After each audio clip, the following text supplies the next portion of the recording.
You might have heard of the God of the Gaps argument before, but just in case you haven't, it's an argument that arises from the naturalistic community that says that all gods are just entities created to explain that which was previously inexplicable.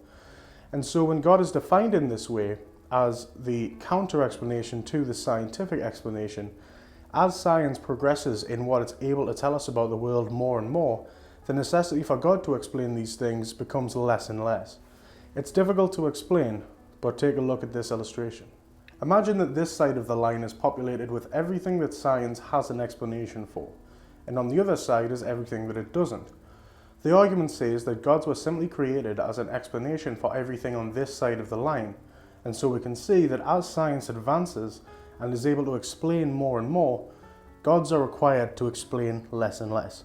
Now, if you're an astute logician, you might have spotted that if we define God as the explanation for that which is yet unexplained, then haven't we already decided that God doesn't actually exist and is instead just a placeholder for until we have an alternative explanation?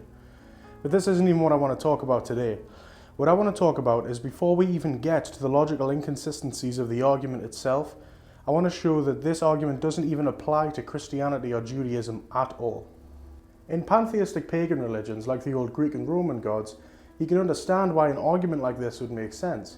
When earthquakes were apparently caused by the Minotaur stomping around in King Midas's underground labyrinth, and lightning was apparently Zeus throwing thunderbolts off the top of Mount Olympus, there were hundreds of Greek and Roman gods, and divine intervention was used to explain just about everything, so you can understand why the God of the Gaps argument would be useful against such a religion. So what we need to do is see if the Bible makes these claims also. In ancient times there was no scientific explanations for earthquakes and the like, and so we should see parallels in the Bible also where divine intervention is used to explain all of these natural phenomena. So let's take a look. So he said, "Go forth and stand on the mountain before the Lord. And behold, the Lord was passing by. And a great and strong wind was rending the mountains and breaking in pieces the rocks before the Lord. But the Lord was not in the wind. And after the wind an earthquake, but the Lord was not in the earthquake. And after the earthquake a fire, but the Lord was not in the fire. And after the fire a sound of gentle blowing." Here, I think, is a prime example that shows how God is not just used as some pseudo-explanation in Christianity. This is a definitive moment where Elijah is out looking for the Lord even. He sees all of these natural phenomena going on around him, and he recognizes that they are not God.